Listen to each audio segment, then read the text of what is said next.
ఇంత విద్యనంతటినీ ఆవిష్కరించారు. శివవీర్యంగా ఇవన్నీ వచ్చాయి అని. హుతాశన సమప్రభం, అగ్నిహోత్రుడి యొక్క కాంతి ఎలా ఉంటుందో అటువంటి కాంతితో తృణవృక్షలుతాగుల్మం దివ్యం భవతి కాంచనం. అక్కడ ఉండేటటువంటి గడ్డి పరకలు, చిగుళ్ళు, ఆకులు, చెట్లు బంగారు రంగుతో మెరిసిపోయి. వీళ్ళకేం కావాలి? ఇవన్నీ కాదు, పిల్లాడు కావాలి. పురే బంగారం పుట్టింది, వెండి పుట్టింది, రాగి పుట్టింది, సీసం పుట్టింది, తగరం పుట్టింది, ఇనుము పుట్టింది, రెల్లు దుబ్బులు పుట్టే, పిల్లాడు పుట్టలేదు. వీళ్ళందరూ బెంగపెట్టేసుకున్నారు.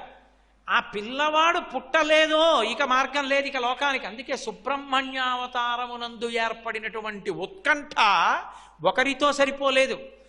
మనుష్యులు, దేవతలు, ఆఖరికి బ్రహ్మ విష్ణువాదులు కూడా హడిలిపోయారు. ఇక మళ్ళీ ఎక్కడి నుంచి వస్తుంది శివతేజస్సని ఎవరు అడుగుతారు వాళ్ళ దగ్గరికి వెళ్ళి? ఇలాంటి సమయంలో అకస్మాత్తుగా పచ్చటి రంగుతో ఉన్నటువంటి ఒక పిల్లవాడు క్యారమని అరిచాడు. అరవగానే పరిగెత్తుకొచ్చి చూశారు. ఆ గంగాదేవి యొక్క కడుపులోంచి గర్భస్రావమై పుట్టాడు కాబట్టి స్కందా స్కందా అని పిలిచారు కొంతమంది. కొంతమంది స్కందా స్కందా అన్నారు, బాగుంది. అసలు కొడుకు అంటే పరమశివుడికే కొడుకు, ఎందుకంటే వాళ్ళిద్దరు ఆది దంపతులు, వాళ్ళ కొడుకే మొదటి కొడుకు కాబట్టి కుమారా అన్నారు.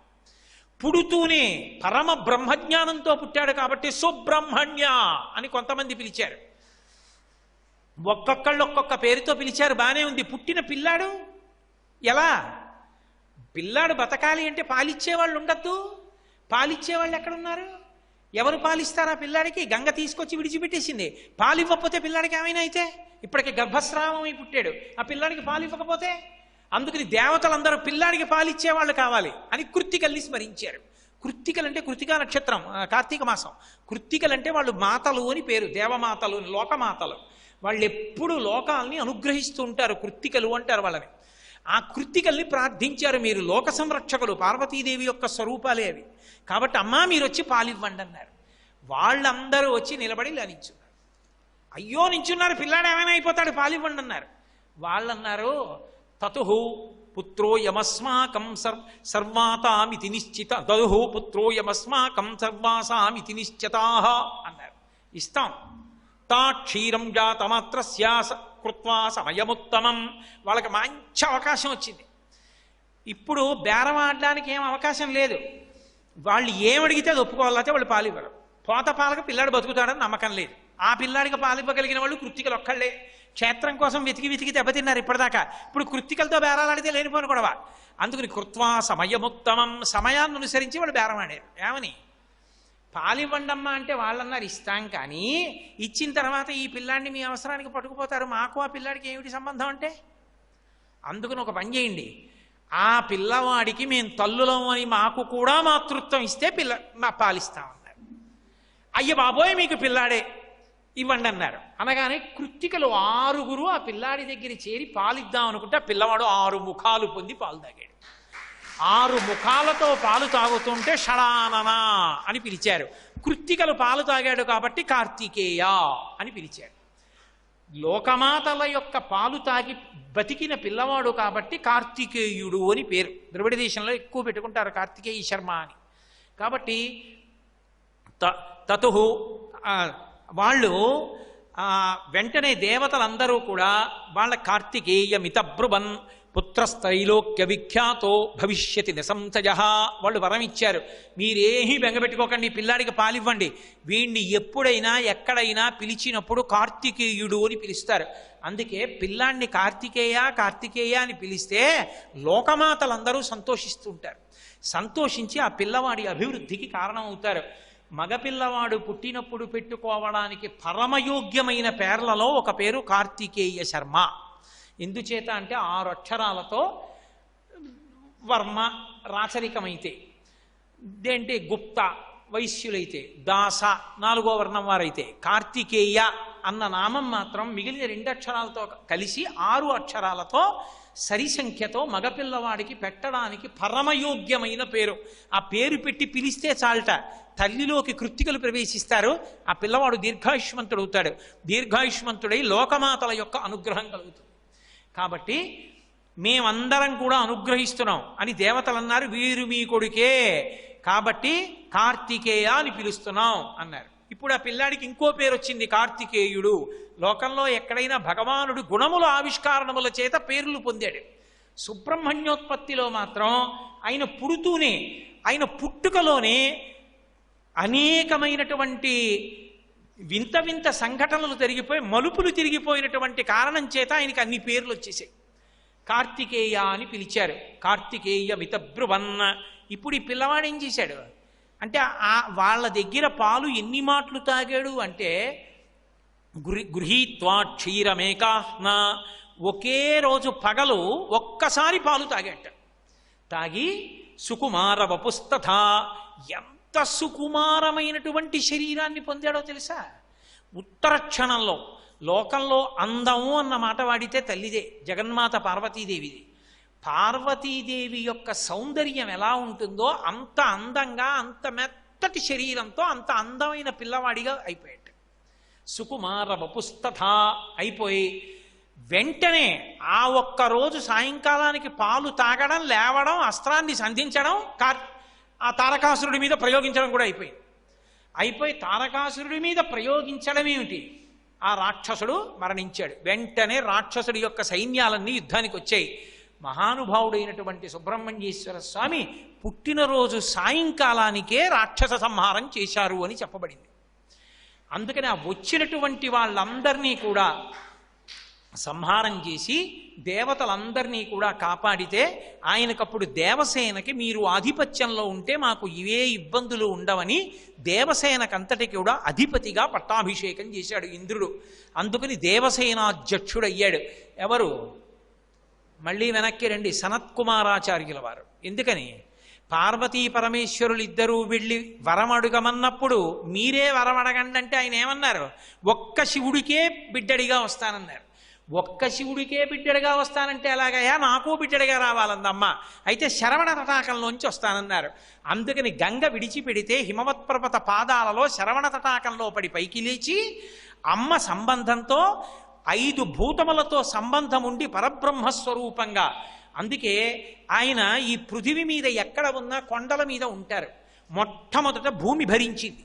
భూమి భరించింది కాబట్టి పృథివీ స్పర్శ. ఆపస్ నీరు గంగ భరించింది కాబట్టి నీటి స్పర్శ. తేజో అగ్ని తన యందు శివుని యొక్క తేజస్సుని నిక్షిప్తం చేశాడు కాబట్టి అగ్నిస్పర్శ. పృథివీ ఆపస్ తేజో వాయు, వాయువు యొక్క సహాయంతో అగ్ని గంగ యందు ప్రవేశపెట్టాడు కాబట్టి వాయుస్పర్శ. చిట్ట చివర శరవణ తటాకంలోకి గంగ మళ్ళీ వాయు సహాయంతోనే విసిరింది కాబట్టి వాయుస్పర్శ. ఆకాశంలా అంతటా నిండిపోయినటువంటి పరమాత్మ అయినటువంటి పరమశివుని యొక్క తేజస్సులోంచి వచ్చాడు కాబట్టి ఆకాశ స్పర్శ. పృథివీ ఆపస్ తేజో వాయు ఆకాశ పంచభూత స్పర్శ చేత నేను పరబ్రహ్మతత్వాన్నని చెప్పడానికి కొండ మీద కూర్చున్నటువంటి స్వామి స్వరూపమైనటువంటి వాడు సుబ్రహ్మణ్యుడు. అందుకని ఆనాడు సనత్కుమారాచార్యుల వారికి ఏ వరం ఇచ్చారో, పరమశివుడికి సనత్కుమారుడిచ్చినటువంటి వరాన్ని నిజం చెయ్యడానికి పరమశివుని యొక్క స్పర్శ మాత్రమే ఉండేటట్టుగా శివవీర్యానికి కుమారుడుగా జన్మించి దేవసేనకి ఆధిపత్యం వహించి రాక్షస సంహారం చేసి సనత్కుమారుల వారు తన యొక్క వాసనాశేషాన్ని పోగొట్టుకుని బ్రహ్మజ్ఞానంతో తరించడానికి అవకాశం కల్పింపబడినది సుబ్రహ్మణ్యోత్పత్తి వలన మాత్రమే. ఒక్క సుబ్రహ్మణ్యోత్పత్తి వలన ఆనాటి నుంచి ఈనాటి వరకు భూమి దేవతలు కూడా శాపాల్ని అనుభవిస్తూ, ఏ విషయంలో పరాకుగా ఉండి మనుష్యులు ఏ విషయం జోలికి వెళ్ళకూడదో, ఏ అధర్మం చేయకూడదో లోకానికి చూపించినటువంటి అవతారం సుబ్రహ్మణ్యావతారం. పుడుతూనే ఇంతమంది ఉత్కంఠకి కారణమై ఇన్ని మలుపులు తిరిగి వచ్చినటువంటి అవతారం కనుక సుబ్రహ్మణ్యావతారం అంతటి ప్రశస్తిని పొందింది. ఇంతమందికి ఇచ్చినటువంటి వరాలన్నిటినీ కూడా నిజం చెయ్యడానికి ఒక్క అవతారం చేత నిజం చేయడం జరిగింది. అవతల మేనకాదేవికి పార్వతీదేవి ఇచ్చినటువంటి వరం నిజమవ్వడానికి కొడుకు పుట్టాడు. పార్వతీదేవి దేవతలకు ఇచ్చినటువంటి వరం నిజమవ్వడానికి కొడుకు పుట్టాడు. పార్వతీ పరమేశ్వరుల యొక్క తేజస్సు ఒండులు తప్ప భరించలేరన్న సత్యాన్ని ఆవిష్కరించడానికి సుబ్రహ్మణ్యుడు కారణమయ్యాడు. ఇన్ని తత్వాల్ని ఏకకాలమునందు నిరూపణం చేస్తూ వచ్చినటువంటి అవతారం స్కందావతారం, సుబ్రహ్మణ్యావతారం. అందుకే మహర్షి ఒక మాట అన్నారు, భక్తశ్చయ కార్తికే ఏ పృథివ్యామనువత్సదా పుత్రం పౌత్రం సమాసాద్య స్కందసాలోక్యతాం వ్రజేత్. అందుకే పెళ్లి కాకముందు రుక్మిణీ కళ్యాణం చేయిస్తారు, సీతారామ కళ్యాణం వింటారు. పెళ్ళి అయిపోయిన తర్వాత తప్పకుండా దంపతుల్ని కూర్చోపెట్టి స్కందోత్పత్తి వినిపిస్తారు. ప్రత్యేకించి ఈ దేశంలో చాలా కాలం ఒక ఆచారం ఉండేది. పుట్టబోయేటటువంటి బిడ్డడు కేవలం ఆ కుటుంబానికి చెందినవాడు కాడు. వాడి యొక్క శీలం వల్ల లోకము యొక్క రక్షణ, లోకము యొక్క బాధ కూడా ఆధారపడతాయి.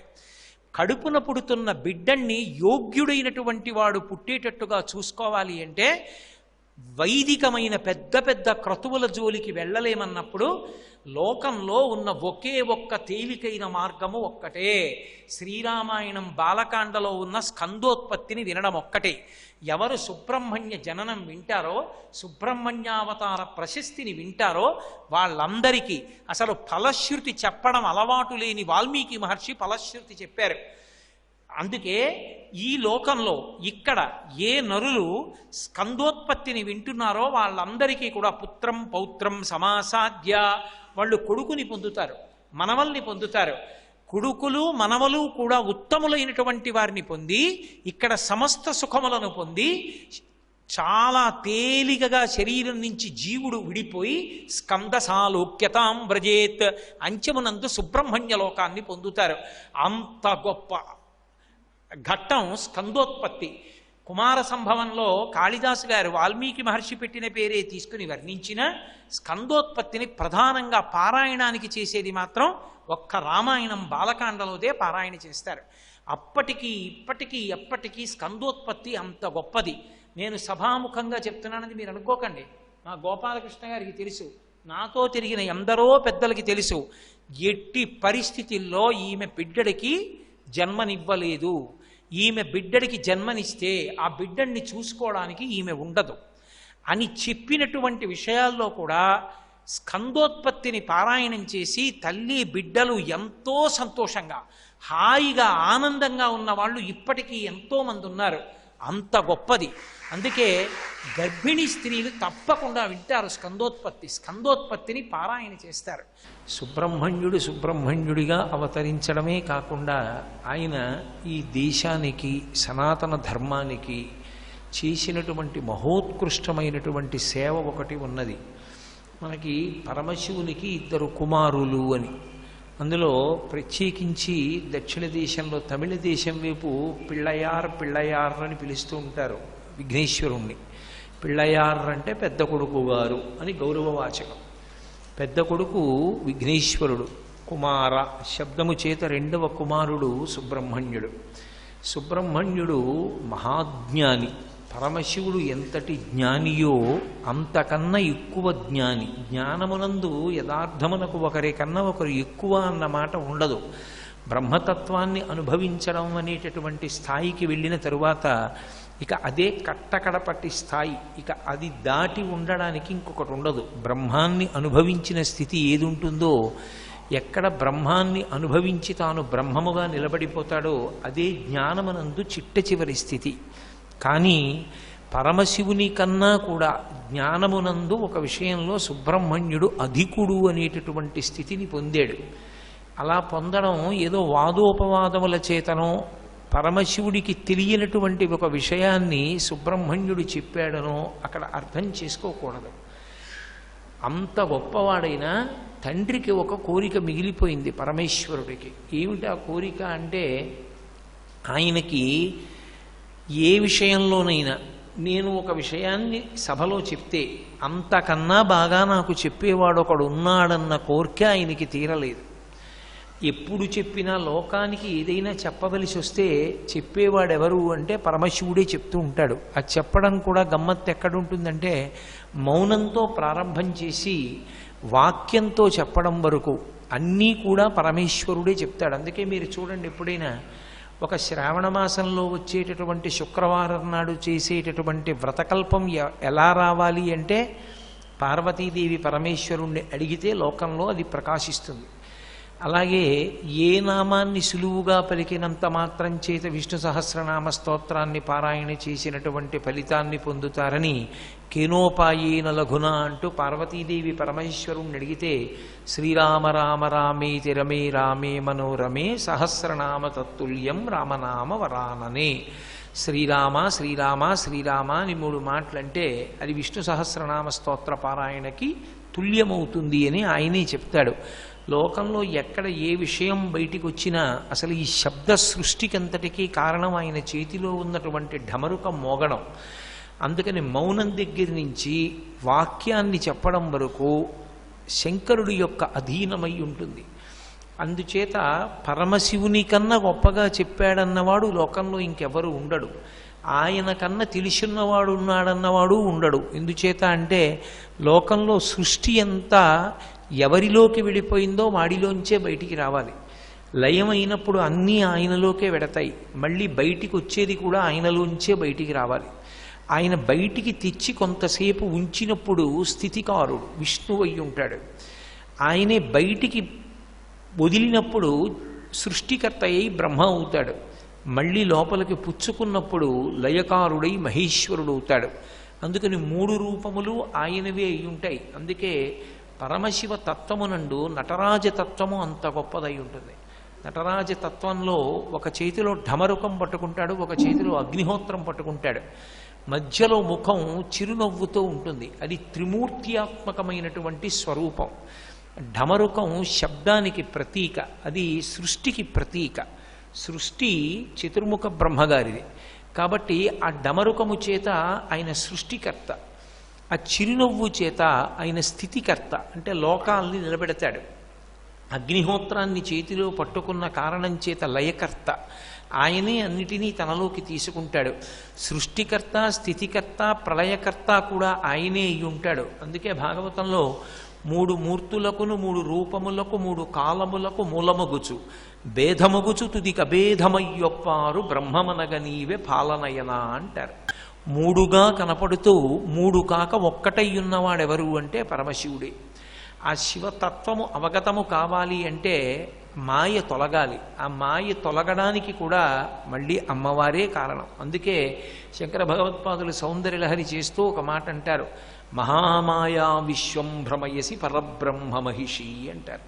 అమ్మా నీ యొక్క యథార్థమైన స్వరూపమేమి అంటే మాయ. మాయ అన్న మాటని జాగ్రత్తగా అర్థం చేసుకోవాలి. ఉన్నది లేనట్టు లేనిది ఉన్నట్టు కనపడడమే మాయా అని పేరు. అసలు ఏది ఉన్నదో అది లేదనిపిస్తుంది, ఏది లేదో అది ఉన్నదనిపిస్తుంది, అదే మాయ. అటువంటి మాయ అమ్మవారి యొక్క స్వరూపం. అది తొలగిపోవాలి అంటే మళ్ళీ ఆవిడ అనుగ్రహం చేతనే తొలగిపోవాలి.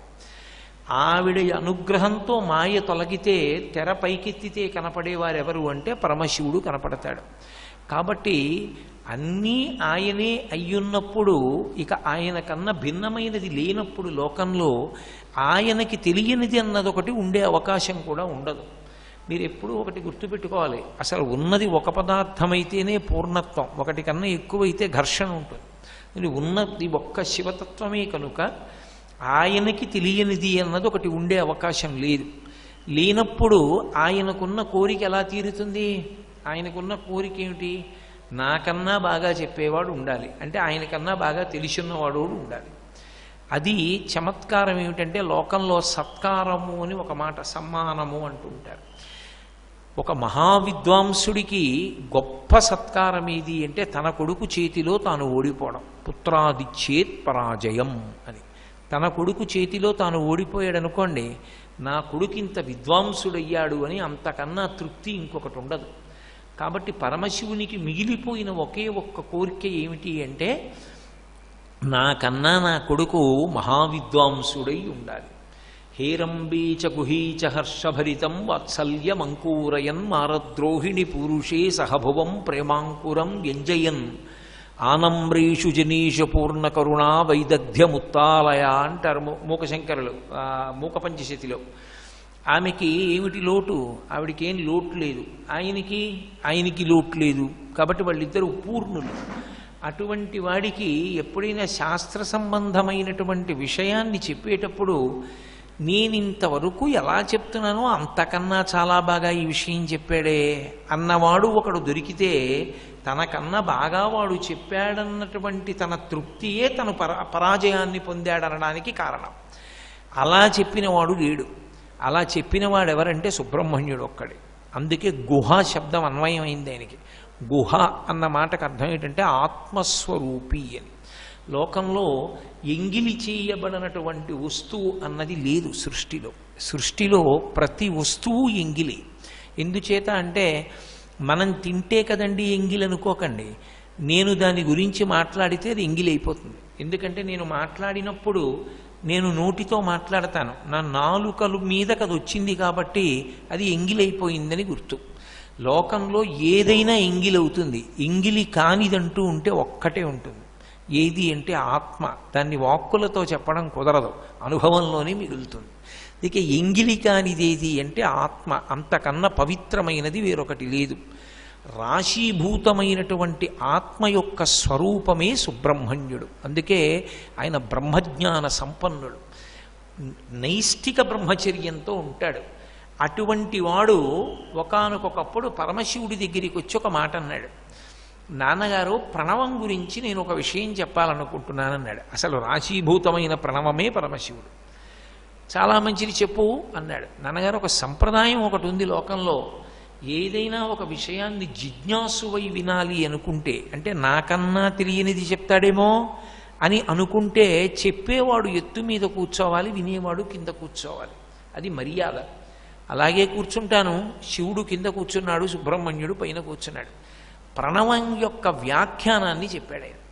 చెబితే పరమశివుడు సంతోషించి ఒక మాట అన్నాడు, నాకు సత్కారమైనది అన్నాడు. అంటే ఇన్నాళ్ళు నేను ప్రణవానికి ఏ అర్థం చెప్తున్నానో అంతకన్నా బాగా ఇవాళ నువ్వు చెప్పావు. అంటే శివుడు అర్థమైన వాడు సుబ్రహ్మణ్యుడు. శివతత్వమునందు గొప్పతనం ఏమిటంటే, ఒక కొడుక్కి తండ్రి బాగా అర్థమైనవాడు, ఒక కొడుకు తండ్రిని వదలనివాడు.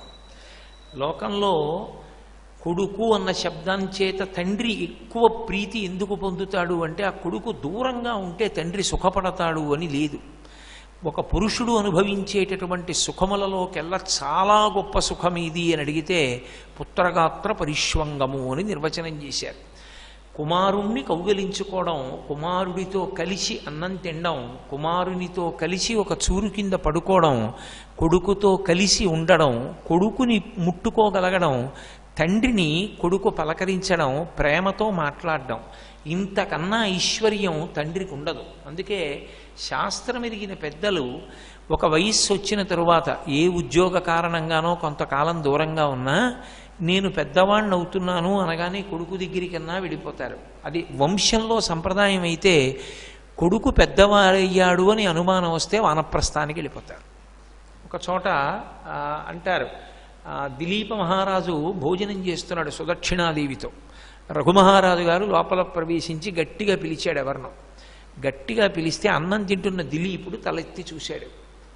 సుదక్షిణాదేవి వంక చూసి అన్నాడు, నీ కొడుకు యొక్క వక్షస్థలం మీద వెంట్రుకలు వచ్చాయి, వాడికి పురుష చిహ్నములు కనపడుతున్నాయి, వాడి కంఠం పురుష కంఠం అయింది, ఇప్పుడు ఆడతనం పోయింది ఆ కంఠంలో, వాడు పురుషుడు అయ్యాడు, రాజ్యాన్ని ఏలగలడు, వానప్రస్థానికి వెళ్ళిపోదాం అని పట్టాభిషేకం చేసి వెళ్ళిపోయాడు.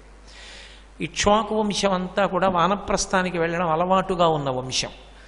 కొడుకు పెద్దవాడై అంటే ప్రయోజకుడై, తండ్రి పెద్దవాడైతే సంప్రదాయజ్ఞులైనటువంటి వారు ఇక వేరుగా ఉండరు, కొడుకు దగ్గరికి వెళ్ళిపోతారు తప్ప కొడుకు కన్నా వేరుగా తండ్రి జీవించకూడదు. అది శాస్త్రంలో మర్యాద కాదు. అందుకే మీరు చూడండి, ఒక్కొక్క ఊరి గౌరవం ఆ ఊరిలో ఒక వ్యక్తి ఉండడం వల్ల వస్తుంటుంది. ఒక్కొక్కసారి మా ఊరి గౌరవం ఏమిటంటే, మా ఊళ్ళో ఆయన ఉన్నారండి అంటారు. ఆయన కూడా వెళ్ళిపోతాడు ఆ ఊరు విడిచిపెట్టి. ఏ కారణానికి వెళ్ళిపోతాడంటే కొడుకు దగ్గరికి వెళ్ళిపోవడానికి వెళ్ళిపోతాడు. అలా వెళ్ళిపోవాలి కూడా, అదే న్యాయం, అదే శాస్త్రం. కాబట్టి పెద్ద కొడుకు తండ్రి దగ్గరే ఉండాలి అంటే దాని అర్థం కొడుకు తండ్రి దగ్గరన్నా ఉండాలి, తండ్రి కొడుకు దగ్గరన్నా ఉండాలి. పరమశివుడు ఆ విషయంలో ఆయనంత ఆనందాన్ని అనుభవించేటట్టుగా చేసినటువంటి కొడుకున్నవాడు ఆయనే. హేరంబేచ అని, హేరంబ అన్న శబ్దానికి అర్థం ఏంటంటే ఎప్పుడూ తండ్రి దగ్గర ఉండువాడు, ఎప్పుడూ తండ్రికి దగ్గరగా ఉంటాడు. అందుకే విఘ్నేశ్వరుడికి పరమశివుని కన్నా దూరంగా వేరొక చోట ఉండే అలవాటు లేదు. పెద్ద కొడుకు దగ్గరగా ఉండడం తండ్రికి ప్రీతిపాత్రం. మహాజ్ఞాని అయినటువంటి రెండవ కొడుకు ఎక్కడున్నా తండ్రికి సంతోషం. అందుకే సుబ్రహ్మణ్యుడు పరమశివుడు పక్కన ఉంటాడని మీకు ఎక్కడా శాస్త్రంలో లేదు. ఆయన కొండల మీద ఉంటూ ఉంటాడు, ఎన్నో చోట్ల కొండల మీద వెలిసి ఉంటాడు. విఘ్నేశ్వరుడు ఒక కొండ మీద వెలిశాడని ఉండదు. ఎందుకో తెలుసా? విఘ్నేశ్వరుడు ఓ కొండ మీద వెలిశాడండి, చాలా చోట్ల అనేక కారణాలకు అక్కడ ఉంటూ ఉంటాడు, తత్వం చెప్తూ ఉంటాడంటే అది శివుడికి ఇబ్బందికరం. అది లోకానికి మర్యాద నేర్పుతుంటుంది శివ కుటుంబం ఎప్పుడూ కూడా. సర్వం శ్రీ ఉమామహేశ్వర పరబ్రహ్మార్పణమస్తు. స్వస్తి.